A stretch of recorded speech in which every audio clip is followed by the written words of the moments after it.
Ayer comenzó oficialmente la campaña electoral en Brasil para los comicios que serán el 2 de octubre. Allí se elegirá al presidente, al vicepresidente, a 27 de los gobernadores y también se renovará la totalidad de la Cámara de Diputados y un tercio de la Cámara de Senadores. Hay 11 candidaturas, me gustaría destacar las dos principales. Por un lado, el actual presidente Jair Bolsonaro, quien llega con una imagen muy deteriorada en medio de una crisis social que deja su gobierno, y por el otro lado está el expresidente Luis Ignacio Lula da Silva, quien gobernó Brasil durante 2 periodos, entre 2003 y 2010. Lula fue víctima del lawfare, estuvo preso por razones políticas durante las últimas elecciones. Este es uno de los motivos por los cuales Bolsonaro logró llegar al poder. Vamos a tratar de profundizar sobre todas estas cuestiones. Aquí nos acompaña el periodista Daniel Giovanaz. Daniel, ¿cómo estás? Otras veces te tuvimos acá en la pantalla de Barricada TV. Es la primera vez que nos visitas a nuestro estudio. Gracias por venir. Primero, contanos cómo se vive de cara a estas elecciones el clima tanto social como político. Buenas noches, Agustín. Muchas gracias por la invitación. Es un placer estar acá con ustedes y conocer el canal y hablar sobre un tema tan importante para Brasil y para todo el continente. Sobre el clima de las elecciones. Recién estamos empezando el periodo electoral, pero se puede decir que el país está dividido entre Lula y Bolsonaro ya hace unos meses, quizás más de un año, desde que los procesos judiciales contra Lula fueron anulados por la Suprema Corte en Brasil. Desde aquel momento, Lula recuperó sus derechos políticos y lo que hace Jair Bolsonaro es como reaccionar a la manera como Lula discursa en sus redes sociales, en sus discursos oficiales. Jair Bolsonaro ya estaba como que buscando una manera de enfrentar la pandemia, la crisis social, económica, pero cuando Lula vuelve a la cancha, como decimos, Bolsonaro ahora está como que buscando cuestionar las elecciones, cuestionar las urnas electrónicas. Entonces el clima es de mucha expectativa, de un lado por el regreso de Lula, quizás a la presidencia, es el favorito según las encuestas, pero de otro lado, si van a aceptar el resultado de las elecciones, porque a cada rato Bolsonaro pone en duda el sistema electoral y da como señales de que puede sabotear el proceso. Entonces hay una preocupación muy grande en ese sentido. Sobre estos cuestionamientos que hace Bolsonaro al sistema electoral, ahora te voy a preguntar, te quiero consultar en principio cómo está hoy Brasil, ¿no? ¿Qué país entrega Bolsonaro a la próxima gestión?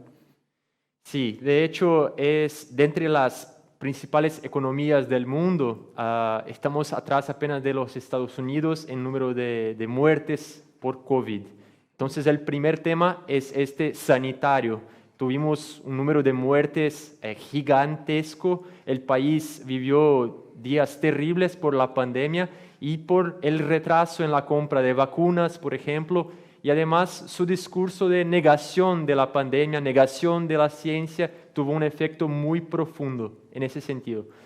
Además del tema sanitario, el tema económico es muy preocupante. Llegamos a esta elección con un nivel de inflación importante que el presidente ahora intenta controlarlo con subsidios en el tema de los combustibles, por ejemplo, pero la comida sigue muy cara, el promedio de ingresos cayó muchísimo desde el comienzo de gobierno, el desempleo no pudo enfrentar todavía y siempre con esta excusa de la pandemia. Entonces Brasil llega en un momento muy complicado. No creo que Bolsonaro va a tener como que coraje de defender el momento económico que Brasil vive hoy. Eso sería como trabajar con ficción, pero él busca, además de los temas económicos, argumentar sobre el tema social o ideológico y va como que llevar el debate a este tema, porque en lo económico la memoria de lo que fueron los gobiernos de Lula es muy fuerte, muy presente todavía. Daniel, como vos decías, Lula es el claro favorito a ganar las elecciones. Te quiero preguntar por un eventual gobierno de él en este contexto tanto nacional como internacional. Hay una cuestión que vamos a contarle a quienes estén mirando. La alianza que impulsa a Lula se amplió hacia la derecha. Esto se ve claramente en la candidatura a vicepresidente que lo va a acompañar, Gerardo Alckmin, quien fue, de hecho, en su momento fue el principal competidor de Lula, ¿no? Te quiero preguntar por esta ampliación de la alianza, ¿cómo influye en la agenda progresista del Partido de los Trabajadores? Sí, ese es un tema muy importante y todavía estamos comprendiendo cómo va a caminar esta alianza. De hecho, Geraldo Alckmin, quien es el candidato a vicepresidente de Lula, los dos estuvieron juntos en la segunda vuelta, se enfrentaron en la segunda vuelta el año 2006. Y él en algún momento asumió un discurso muy agresivo en contra del Partido de los Trabajadores, pero lo que se percibe por los discursos ahora es que quien ha cambiado en los últimos años ha sido Geraldo Alckmin y no Lula. La manera como proponen el tema económico, por ejemplo, o el tema más político, ideológico, se ve que Geraldo Alckmin hace como una autocrítica respecto a algunas de sus posiciones, mientras que Lula sigue con su plataforma hasta el momento, sus propuestas más progresistas en este sentido. Y es importante recordar que el año 2002, cuando Lula ganó las elecciones por primera vez, su vicepresidente también era alguien más conservador del medio empresarial, por lo menos. Entonces, no es una novedad para nosotros que Lula tenga un vicepresidente más de la centro-derecha o que puede dialogar con este campo. Lo que veo respecto a esta alianza es que Bolsonaro radicalizó mucho el discurso y a todo el momento solo dialoga con este campo de la ultraderecha.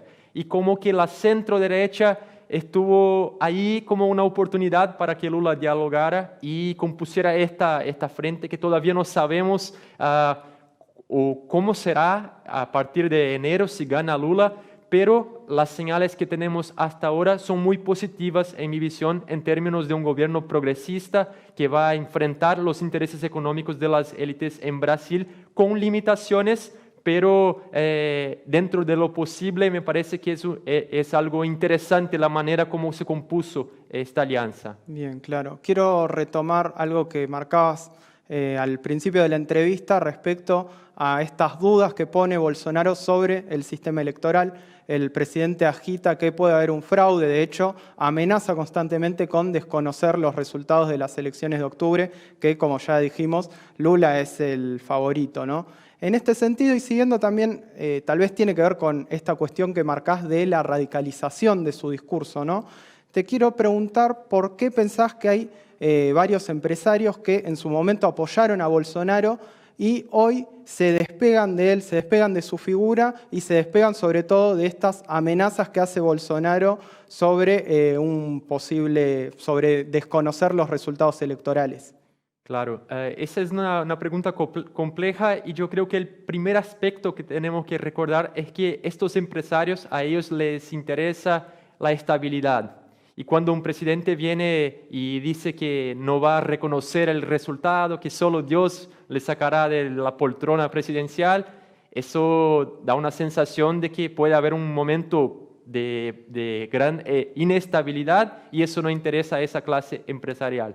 El otro aspecto más de lo económico es que cuando tienes una población de trabajadores que no tiene más tanto poder de consumo, esto no es bueno incluso para la élite empresarial. Entonces yo creo que estos dos aspectos, el de la inestabilidad y de la baja en el poder de compra, de consumo, de adquisición de los trabajadores, fueron dos aspectos que explican de alguna manera esta retirada de parte de la clase empresarial, porque otra parte, la parte más del agribusiness, sigue en gran medida con Bolsonaro por el tema de las commodities, de la soja y del precio del dólar, que sigue muy alto. Entonces exportan sus commodities y generan ingresos gigantescos. Por eso siguen apoyando a este gobierno, a este proyecto. Claro, el sector que exporta no se ve golpeado por la crisis, pero algo parecido pasó en su momento en la presidencia de Mauricio Macri, grandes empresarios que lo apoyaban. No digo que dejaron de apoyarlo, pero sí sufrieron su política económica.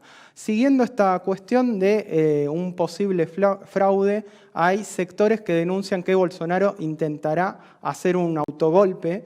Te quiero preguntar si pensás que eso es posible, si tiene los mecanismos para hacerlo y sobre todo si tiene la fuerza para hacerlo, ¿no? El apoyo. Sí, en términos de números, de proporción, del percentual de apoyadores de Bolsonaro, de este intento de golpe que parece estar articulando, no creo que tenga lo suficiente. Pero hay que recordar que esta gente ahora en este momento tiene armas. Bolsonaro facilitó el acceso a armas, a municiones. Entonces, si bien no es tan grande la parcela de la población que le va a apoyar en un momento como este, son personas agresivas, violentas, que tienen muy alimentado su odio de clase incluso. Entonces hay un riesgo importante, aunque el apoyo a algo en ese sentido no sea tan grande. Yo veo que el riesgo en ese sentido es algo más como, por ejemplo, como tuvimos en Bolivia el año 2019, que no es el golpe militar clásico como del siglo XX, pero es algo de las policías, algo más local, una violencia de los apoyadores que son una minoría, pero que generan un clima que vuelve a la sociedad totalmente convulsionada y que abre espacio para autoritarismos, o algo como fue el tema del Capitolio en Estados Unidos, o sea, algo más espectacular en términos de imágenes, pero que no va a generar un nuevo gobierno autoritario, sino una amenaza en aquel instante a la democracia, que puede generar una violencia que va a llevar días o semanas para se resolver. Pero nosotros no imaginamos la escena de Bolsonaro como que saludando a Lula por su victoria. Eso no se puede imaginar por todo lo que ha dicho en las últimas semanas. Entonces esto ya es grave. Si uno no puede imaginar que un presidente va a darle lugar a otro, es porque la democracia ya está bajo amenaza. Entonces yo creo que esa es mi preocupación, que poco a poco estamos como que naturalizando el tema de golpe. Habrá un golpe, un autogolpe, esto ya es grave si tenemos dudas sobre la aceptación o no de los resultados. Totalmente, totalmente. Daniel, para finalizar quiero volver a una eventual tercera presidencia de Lula. Te quiero consultar por las principales demandas del campo popular, de los movimientos sociales, y si pensás que esas demandas están contenidas en la candidatura de Lula. Sí. Primera cosa, yo creo que el momento que vivimos ahora es distinto de 2002, 2003, 2004, donde había una ola progresista en todo el continente o en algunos países importantes del continente. El momento ahora es distinto. En términos económicos también. En los últimos años, desde el golpe del 2016 contra la presidenta Dilma, Brasil vivió un proceso muy intenso de reformas, de ajustes en términos económicos. Se impuso un techo de inversión pública que impide a los gobiernos de invertir en temas centrales como salud, educación. Y en este sentido creo que el programa de Lula sí él contempla de alguna manera estas demandas populares. La primera es aumentar la inversión pública en estas agendas centrales como salud, educación. Y con eso, con inversión pública, generar una dinámica económica que lleve a la generación de empleo, que va a aumentar los ingresos promedios de los trabajadores. Entonces son demandas muy básicas.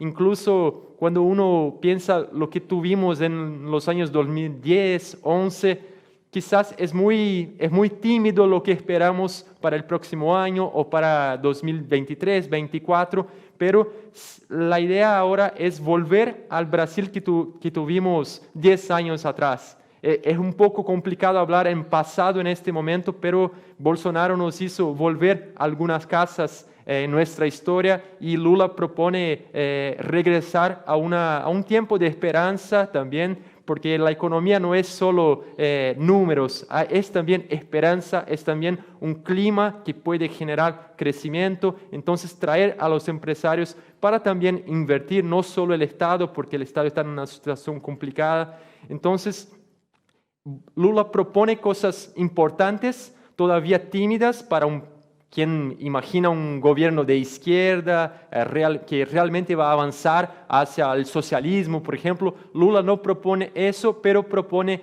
condiciones para generar crecimiento económico, y eso para nosotros ahora ya suena como suficiente. Eso es lo que esperamos para el próximo año.